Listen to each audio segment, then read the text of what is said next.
Allahumma a'izzal Islam, tolong agama Islam ini ya Allah, bi Umarain, dengan dua Umar, Umar bin Khattab atau Umar bin Hisham.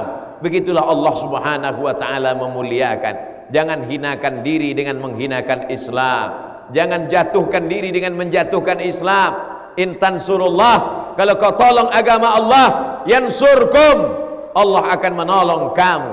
Tolong Islam dengan kekuasaan. Ketika kekuasaan masih ada di ujung tangan, bantu pembangunan masjid, pondok pesantren, anak yatim, fakir miskin dan du'afa.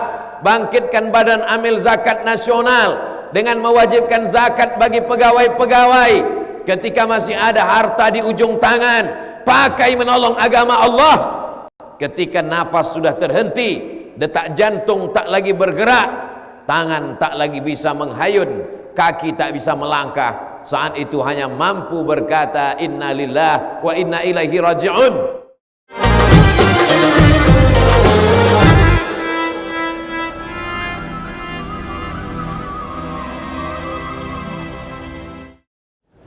Alhamdulillah, wassalatu wassalamu ala rasulillah Sayyidina wa maulana Muhammad ibn Abdillah wa ala alihi wa sahbihi wa man tabi'ahu wa mawala.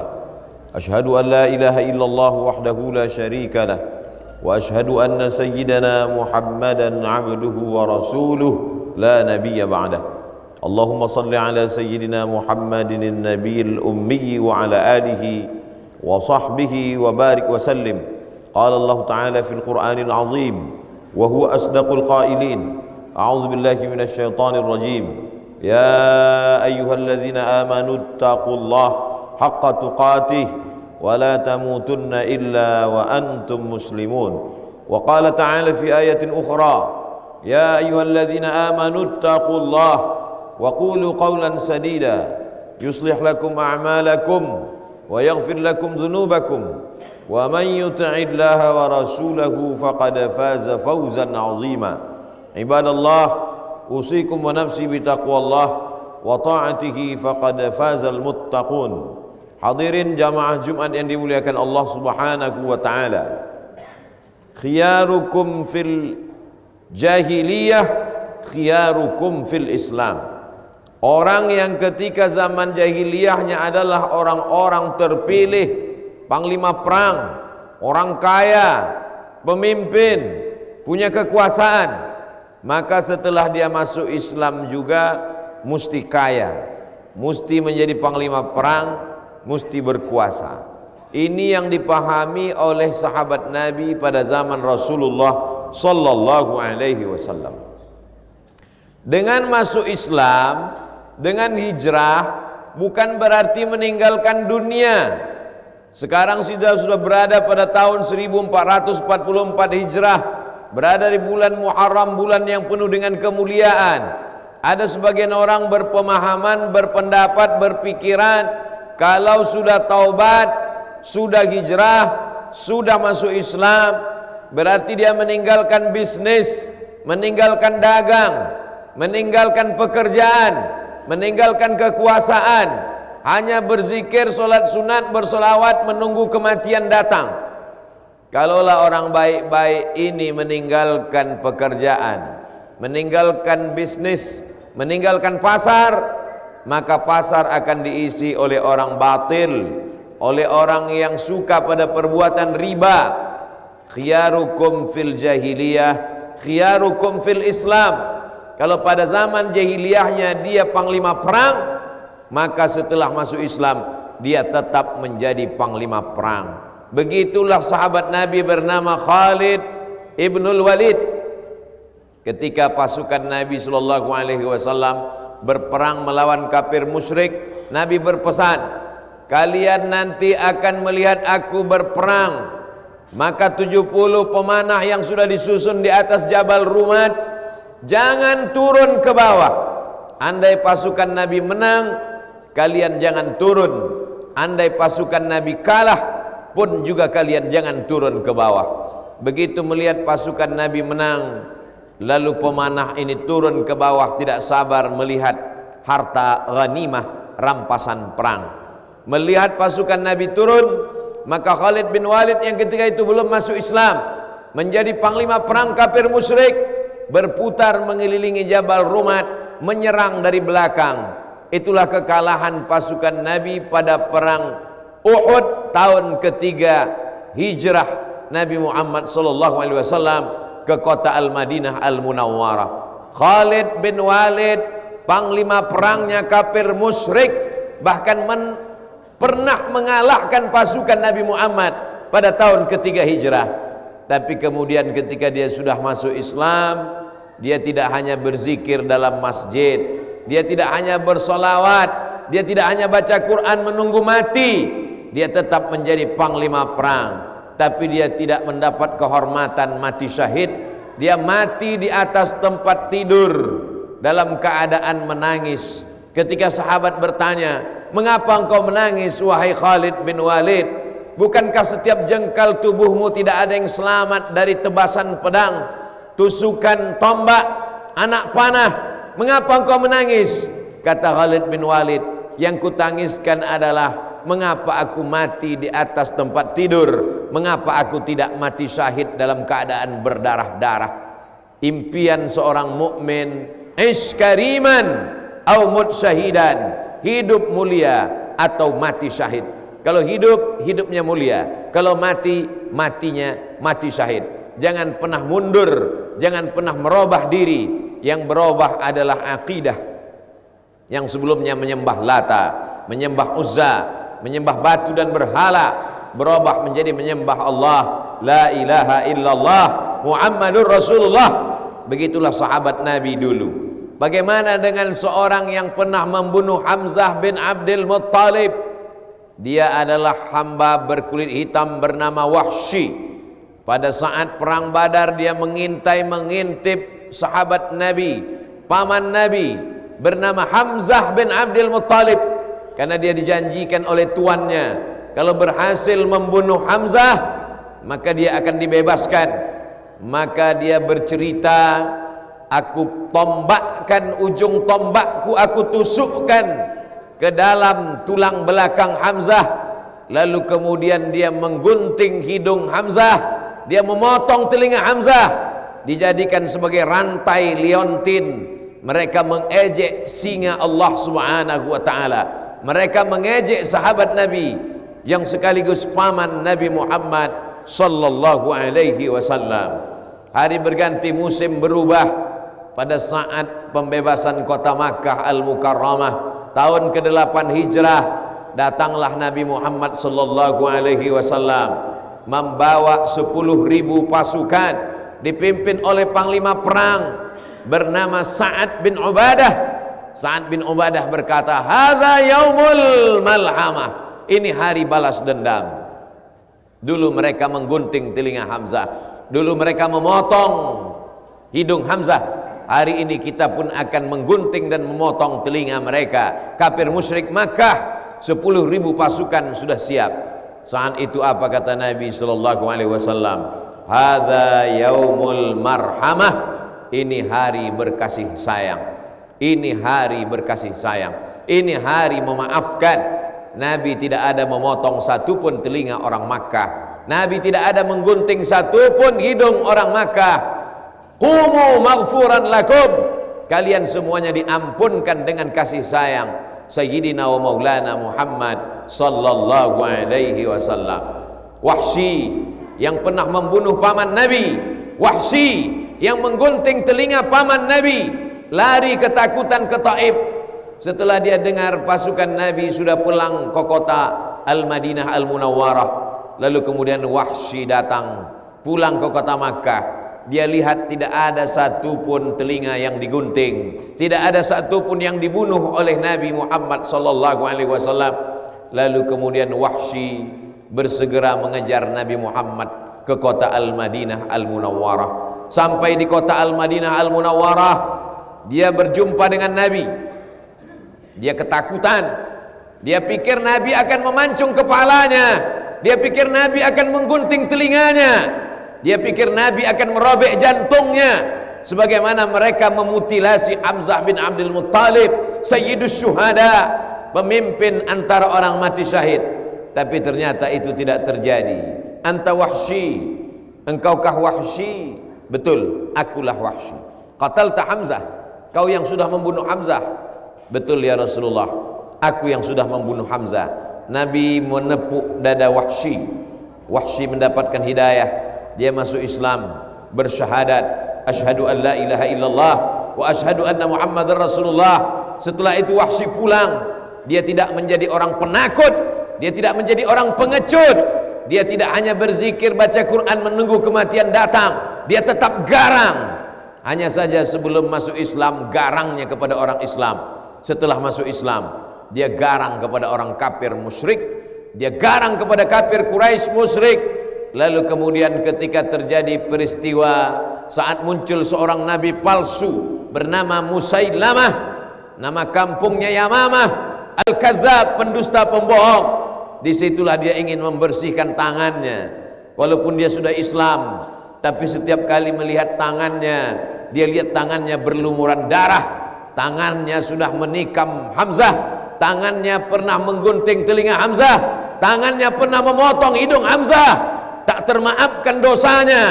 Disitulah dia sadar satu-satunya jalan untuk membersihkan tangannya adalah dengan membunuh nabi palsu bernama Musailamah Al-Kadzdzab. Apa yang terjadi? Musailamah sang nabi palsu mati di tangan Wahsy. Taubat tidak cukup hanya dengan astaghfirullah, masuk Islam tidak cukup hanya sekedar asyhadu an la ilaha illallah. Kalau dulu kau garang membunuh sayyidus syuhada, setelah kau masuk Islam tanganmu mesti dibersihkan. Maka Wahsy membunuh nabi palsu bernama Musailamah Al-Kadzdzab, pendusta, pembohong, penipu. 70 orang penghafal Quran mati syahid pada masa pemerintahan Sayyidina Abu Bakar Siddiq. Setelah nabi palsu Musailamah Al-Kadzdzab mati, apa kata Wahsy? Tanganku ini pernah berlumuran darah karena membunuh orang paling baik, Hamzah bin Abdul Muttalib.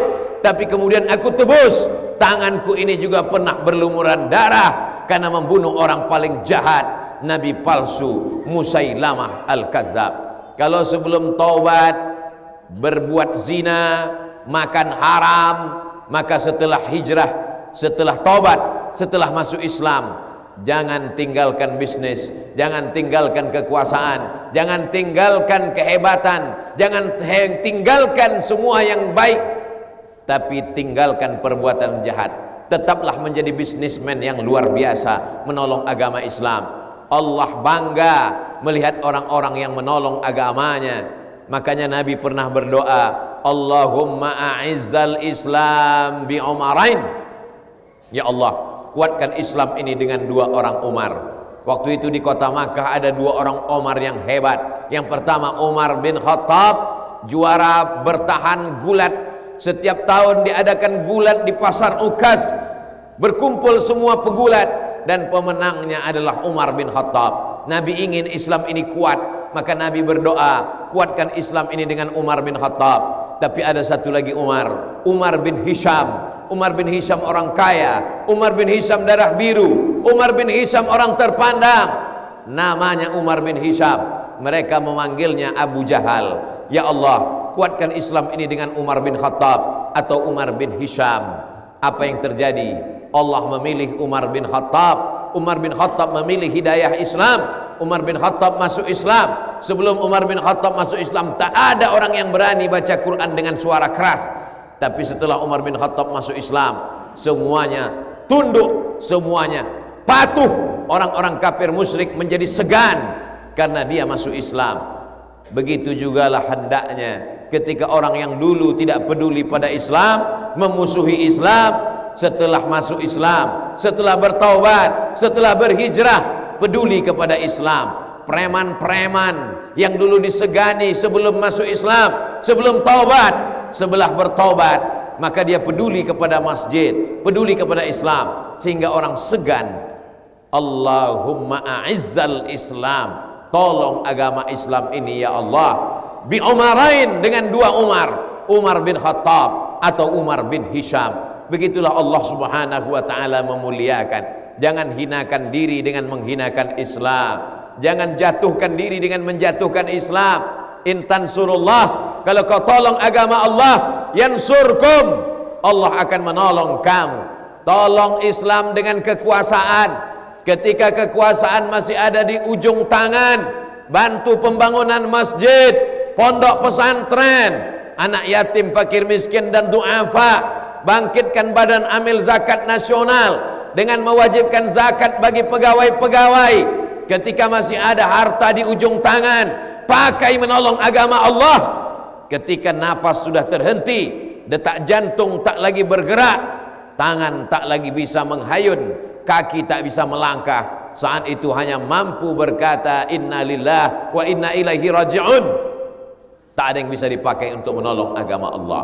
Saat itu penyesalan. Apa kata mereka? Rabbana abasarna, mata kami sudah melihat azab, wa sami'na, telinga kami sudah mendengar azab, farji'na, balikkan lagi kami ke dunia ya Allah. Inna muqinun na'mal salihah, kami ingin beramal soleh.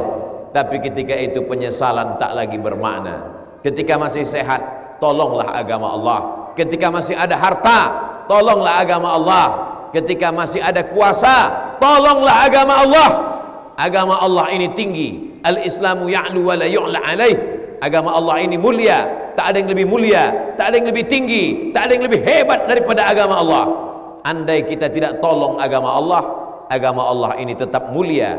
Berapa banyak penguasa-penguasa yang hebat tak mau menolong agama Allah, dia mati dimakan cacing tanah. Berapa banyak orang-orang kaya yang dulu luas kebunnya, besar rumahnya, hebat kekuasaannya, tidak dia pakai menolong agama Allah tetap mulia. Dia mati masuk ke lubang tanah hanya sebagai santapan cacing tanah.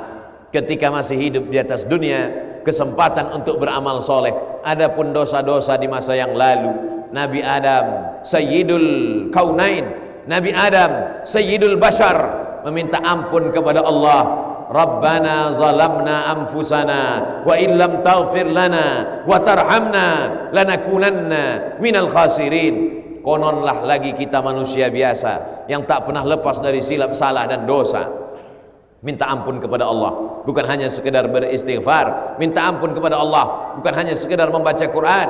Minta ampun kepada Allah, bukan hanya sekedar solat sunat. Minta ampun kepada Allah. Wa atbi'is sayyi'atal hasanata tamhuha. Kalau sebelum Islam jahat dengan kekuasaan, setelah Islam tolong agama Allah dengan kekuasaan. Kalau sebelum Islam jahat dengan harta, setelah masuk Islam tolong agama Allah dengan harta. Kalau sebelum Islam jahat dengan suara, setelah masuk Islam tolong agama Allah dengan suara. Begitulah taubatnya orang-orang yang baik, begitulah taubatnya orang-orang yang soleh. Bukan hanya meninggalkan dunia. Dunia ini jangan ditinggalkan. Kalau dunia ditinggalkan, dia akan diambil oleh orang kafir. Kalau dunia ini ditinggalkan, dunia ini akan diambil oleh orang munafik. Kalau dunia ini ditinggalkan, dia akan diambil oleh orang zalim. Dunia ini mesti direbut sebagaimana Sayyidina wa Maulana Muhammad sallallahu alaihi wasallam merebut. Dunia ini mesti direbut sebagaimana Abu Bakar Siddiq merebutnya dari Musailamah Al-Kadzab, sebagaimana Umar bin Khattab merebutnya dari penguasa Persia, penguasa Romawi, sebagaimana Sayyidina wa Maulana Muhammad sallallahu alaihi wasallam, Sayyidul Awwalina wa Awwal Akhirin, Sayyidul Kaulaini, Sayyidul Kautsaini, Sayyidul Kaunaini Ats-Tsaqalain, berhasil merebut karena pertolongan Allah Subhanahu wa taala. Bagaimana Muhammad Al-Fatih merebut Konstantinopel, bagaimana Jabal Tariq merebut Andalusia, bagaimana Salahuddin Al-Ayyubi merebut Mesir dari tangan Fatimiyun. Mereka adalah orang-orang yang mengambil kekuasaan demi untuk menolong agama Allah Subhanahu wa taala. Salahuddin Al-Ayyubi 1000 tahun yang lalu merebut Al-Azhar, sampai hari ini mengalir pahalanya. Muhammad Al-Fatih merebut Konstantinopel, berubah kota itu menjadi Istanbul, masjid tegak berdiri, sampai hari ini dia mendapatkan pahalanya.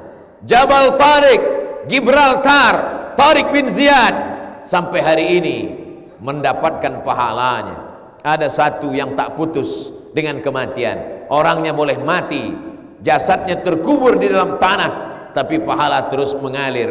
Jangan sampai kematian memutuskan amal. Di antara yang mendapatkan amal mengalir, orang-orang kaya. Orang kaya yang punya harta, dia bisa menolong agama Allah dengan membangun masjid, pondok pesantren, mengalir pahalanya sampai hari kiamat. Penguasa-penguasa dengan kekuasaannya, dengan APBN-nya, dengan APBD-nya, dengan tanda tangannya, bisa mendapatkan amal mengalir sampai hari kiamat. Yang tidak ada kekuasaan, yang tidak ada harta, tapi punya anak, maka anakmu pun juga akan menjadi amal mengalir. Didik dia menjadi anak yang soleh. Yang tidak punya anak, tidak punya kekuasaan, tidak punya harta benda, ingin juga mendapatkan amal mengalir. Didiklah orang. Walaupun kau bukan kiai, bukan tuan guru, bukan ustadz, bukan profesor, ajarkan orang kebaikan. Ajarkan anak-anak kecil mengaji dari maghrib ke isya. Ajarkan mereka Iqra, ajarkan mereka Al-Fatihah. Mereka akan sholat 17 kali dia baca sehari semalam, mengalir juga pahalanya. Walaupun kau hanya guru mengaji, dengan ilmu, dengan harta, dengan kuasa, dengan anak, mendapatkan amal mengalir.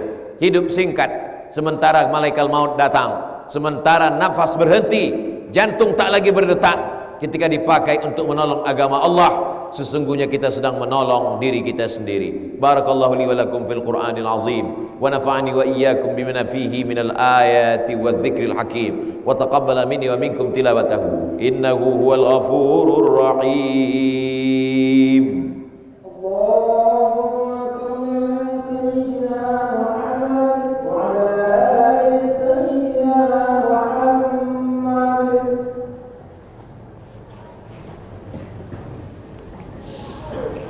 Alhamdulillahilladzi bi ni'matihi tatimmu shalihat, wassalatu wassalamu ala sayyidis sadat wa ala alihi wa ashabihi ahlil fadaili wal karamat. Asyhadu an la ilaha illallah wahdahu la syarika lah, wa asyhadu anna sayyidana Muhammadan abduhu wa rasuluh wa safiyuhu min khalqihi wa khaliluh. Addal amanah wa ballagha ar-risalah wa nasaha lil ummah wa tarakana 'alal mahajjatil bayda lailuha kanahariha la yazighu anha illa halik. Allahumma salli ala sayyidina wa habibina wa syafi'ina wa zukhrina wa qurrati a'yunina Muhammadin nabiyil ummi wa ala alihi wa sahbihi wa barik wa sallim. Qala Allah tabaraka wa ta'ala fil Qur'anil azim wa huwa asdaqul qailin. A'udzu billahi minasy syaithanir rajim. Inna Allaha wa malaikatahu yusalluna 'alan nabi ya ayyuhalladzina amanu sallu 'alaihi wa sallimu taslima. Allahumma ighfir lil muslimina wal muslimat wal mu'minina wal mu'minat الأحياء منهم والأموات برحمتك يا أرحم الراحمين. اللهم أعز الإسلام والمسلمين واخذل الكفرة والمشركين ودمر أعداءك أعداء الدين. اللهم شتت شملهم وفرق جمعهم واجعل كيدهم في نحورهم.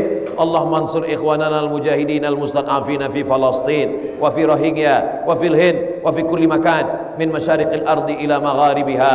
عباد الله أوصيكم ونفسي بتقوى الله وطاعته فقد فاز المتقون. إن الله يأمر بالعدل والإحسان وإيتاء ذي القربى وينهى عن الفحشاء والمنكر والبغي يعظكم لعلكم تذكرون. فاذكروا الله العظيم يذكركم واسألوه من فضله يعطكم ولذكر الله أكبر والله يعلم ما تصنعون. أقم الصلاة.